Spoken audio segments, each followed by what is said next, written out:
1 கொரிந்தியர் 10:31. ஆகையால் நீங்கள் புசித்தாலும் குடித்தாலும் நீங்கள் எதை செய்தாலும் எல்லாவற்றையும் தேவனுடைய மகிமைக்கென்று செய்யுங்கள். நீங்கள் எதை செய்தாலும் எல்லாவற்றையும் தேவனுடைய மகிமைக்கென்று செய்யுங்கள். நீங்கள் புசித்தாலும் குடித்தாலும். நான் சாப்பிடும்போது அதில் என்ன தேவ மகிமை வந்துட போகுது? நான் சாப்பிடும்போது ஆண்டவரை ஸ்தோத்திரம் பண்ணி சாப்பிட்றேன். இப்போ அதில் ஸ்தோத்திர பலியிடுகிறவன் தேவனை மகிமைப்படுத்துகிறான். அதில் ஆண்டவருக்கு மகிமை வருது. சாப்பிடும்போதும் சரி, ஒரு பானத்தை அருந்தும் போதும் சரி, அது ஒரு காரியம். எதை செய்தாலும் தேவனுடைய மகிமைக்கென்று நம்ம செய்கிற விதம் இருக்கிற, அதாவது நம்ம வித்தியாசமான காரியங்களை செய்ய வேண்டியதில்லை, வித்தியாசமான முறையில் செய்யணும். கலாத்தியர் 2ஆம் அதிகாரத்தில் அங்கே சிலர் ஒன்றாக கூடி சாப்பிட்டார்கள். அங்கே தேவனுக்கு மகிமை வந்துச்சா பாருங்க? இல்லை. புறஜாதி கிறிஸ்தவர்கள், யூத ஊழியக்காரர்கள்லாம் ஒன்றா சேர்ந்து சாப்பிட்றாங்க. கலாத்தியர் 2:12-13. எப்படி எனில், யாக்கோபினிடத்திலிருந்து சிலர் வருகிறதுக்கு முன்னே அவன் புறஜாதியாருடனே சாப்பிட்டான். அவர்கள் வந்தபோதோ விருத்த சேதனம் உள்ளவர்களுக்கு பயந்து விலகி பிரிந்தான். 13. மற்ற யூதரும் அவனுடனே கூட மாயம் பண்ணினார்கள். அவர்களுடைய மாயத்தினாலே பர்னபாவும் இழுப்புண்டான். பேதுரு, பர்னபா, பவுல் எல்லாம் ஒரு இடத்துல சாப்பிட்றாங்க. அங்கே புறஜாதி கிறிஸ்தவர்கள் இருக்காங்க. புறஜாதி கிறிஸ்தவர்களோடு உட்காந்து சாப்பிட்டுட்டு இருக்காங்க. அப்போ பார்த்து திடீர்னு யூத கிறிஸ்தவர்கள் வந்துடுறாங்க. உடனே பவுலும் பர்னபாவும் டக்குன்னு எழும்பி போயிடுறாங்க. இருங்க, இந்த ஒரு நிமிஷத்தில் வந்துடுறேன் அப்படின்னு எழும்பி போய் அந்த யூத கிறிஸ்தவர்கள் தனியாக உட்காந்து சாப்பிட்றாங்க. நாங்கள் புறஜாதி கிறிஸ்தவர்களோடு சாப்பிட மாட்டோம், தனியாக உட்காந்து சாப்பிட்றாங்க. அப்போ பவுல் போய் தட்டி கேட்குறான். அதை பவுல் எழுதுகிறான், மாயம் பண்ணினார்கள், மற்ற யூதரும் அவனுடனே கூட மாயம் பண்ணினார்கள், அவர்களுடைய மாயத்தினாலே பர்னபாவும் இழுப்புண்டான். ஒரு மாய்மாலம் பண்ணுறது, சாப்பிட்ற விஷயத்தில் ஒரு மாய்மாலம். இப்போ இதில் தேவனுடைய நாமம் மகிமைப்படலை. பவுல் செய்த செயலால் தேவனுடைய நாமம் மகிமைப்பட்டது. பவுல் தைரியமாக புறஜாதியர்களோட சாப்பிட்டான்.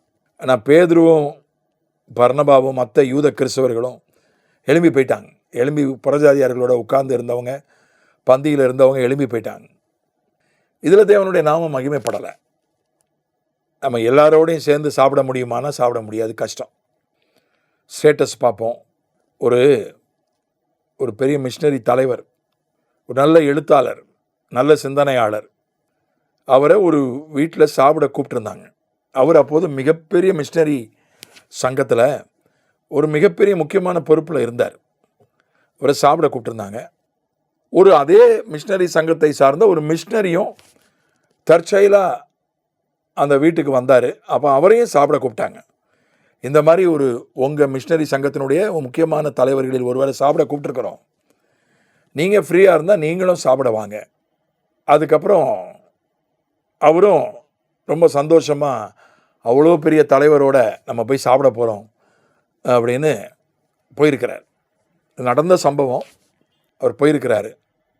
அந்த மிஷினரி சங்க தலைவர் இன்றைக்கி தனியாக ஒரு மிஷினரி சங்கம் வச்சுருக்கிறாரு, பிரபலமான பத்திரிக்கை நடத்துகிறாரு. அவர் அந்த மிஷினரிக்கிட்ட ஒரு வார்த்தை கூட பேசலை, முன்னாடி தான் உட்காந்து சாப்பிட்டாரு. அவர் ஒரு மிஷினரி தான், அவருடைய சங்கத்தை சார்ந்தவர் தான், அவர் அந்த சங்கத்தில் முக்கியமான பொறுப்பில் இருக்கிறாரு. ஒரு வார்த்தை கூட நீங்கள் நல்லா இருக்கீங்களா, எப்படி இருக்குது உங்கள் ஊழியம், ஒரு வார்த்தை கூட அவர்கிட்ட பேசலை, ஒன்றா உட்காந்து தான் சாப்பிட்டார். அவங்க அறிமுகம் பண்ணாங்க, ஸ்தோத்திரன்னு இவர் சொன்னார். அவர் திரும்பி பிரைஸ்லாட் போட்டார். அதோட சரி. இவர் போயிட்டு வரனார், போயிட்டு வாங்கினார், அவ்வளோதான். நீங்கள் எப்படி இருக்கீங்க, உங்கள் ஊழியம் எப்படி இருக்குது, ஒரு வார்த்தை கூட அதுக்கு மேலே பேசலை. ஆண்டவருடைய நாமம் மகிமைப்படலை. அவங்க அவ்வளோ ஒரு சந்தோஷமாக ஒரு மிஷினரி தலைவரை கனம் பண்ணுறதுக்காக விருந்துக்கு கூப்பிட்டாங்க. அந்த விருந்தில் அல்லது அந்த சாப்பாடு மதிய உணவில் தேவனுடைய நாமம் மகிமைப்படலை. எதை செய்தாலும் தேவனுடைய மகிமைக்காக, தேவன் அதில் மகிமைப்படணும். எதை செய்தாலும் தேவன் மகிமைப்படும்படியா அதில் தேவனுக்கு ஒரு மகிமை உண்டாகணும். அப்படி செய்யணும். எப்படி இருக்கீங்க, நல்லா இருக்கீங்களான்னு கேட்குறதுல என்ன குறைஞ்சி போச்சு, அதில் என்ன அந்தஸ்து, ஸ்டேட்டஸ் குறைஞ்சி போச்சு, கௌரவம் என்ன குறைஞ்சி போச்சு. அவர் இன்றைக்கி பத்திரிக்கையில் எல்லாத்தையும் விமர்சித்து எழுதுகிறாரு. பல காரியங்கள் சரியாக இருக்குது. அவருடைய நல்ல சிந்தனை, அவருடைய நல்ல எழுத்து திறனுக்காக தோத்திரம். ஆனால் அன்னைக்கு அவர் சாப்பிட போன போது ஒரு வீட்டுக்கு தேவனுடைய நாமம் மகிமைப்படலையே. எதை செஞ்சாலும் வண்டியை போய் பார்க் பண்ண போகிறோம், மற்றவங்களுக்கு இடைஞ்சல் இல்லாமல் போய் நம்ம பார்க் பண்ணால் தேவனுடைய நாமம் மகிமைப்படும். மற்றவங்களுக்கு இடைஞ்சலாக போய் நம்ம பார்க் பண்ணிட்டு வந்தால் வர்றவெல்லாம் திட்டுவான். அதில் வேறு பிரைசலாடுன்னு வேறு போட்டிருக்கோம். நம்ம வண்டியில் சிலுவை வேறு போட்டிருக்கோம். சிலுவை போட்டிருக்கான், வசனம் போட்டிருக்கிறான். இப்படி கொண்டு வண்டியை பார்க் பண்ணிட்டு போயிருக்கிறான் இடைஞ்சலா. தேவநாமம் மகிமைப்படாது. எல்லா இடங்களிலும் அப்படி தான். ஒரு கடைக்கு போகிறோம், நமக்கு சில நேரங்களில் நமக்கு பொருள் கொடுக்க தாமதம் ஆயிடுது. நமக்கு பின்னால் வந்தவங்களுக்கு பொருள் கொடுத்துட்றாங்க. கேட்கலாம், அன்பாக கேட்கலாம், தப்பு இல்லை.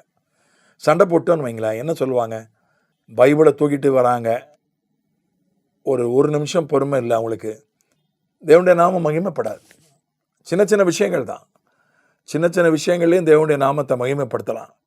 நான் வாங்கிக்கிறேன் அப்படின்னு சொல்லும்போது, சரி வாங்கிக்கிங்க பரவாயில்ல, விட்டு கொடுக்கும்போது சொல்லுவாங்க, அந்த மனுஷன் உண்மையில் நல்ல மனுஷன் தான், உண்மையில் அவன் கிறிஸ்தவன் தான், அவன் ஊழியக்காரன் தான், நான் வாங்கிக்கிறேன், பின்னால் வந்த நான் வாங்கிக்கிறேன், நம்ம விட்டு கொடுத்தாரு.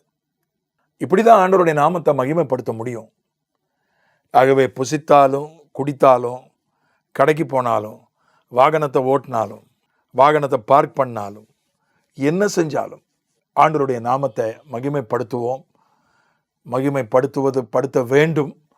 அவருக்கு அவமகிமையை கொண்டு வராதபடி கவனமாக இருப்போம். ஆமென்.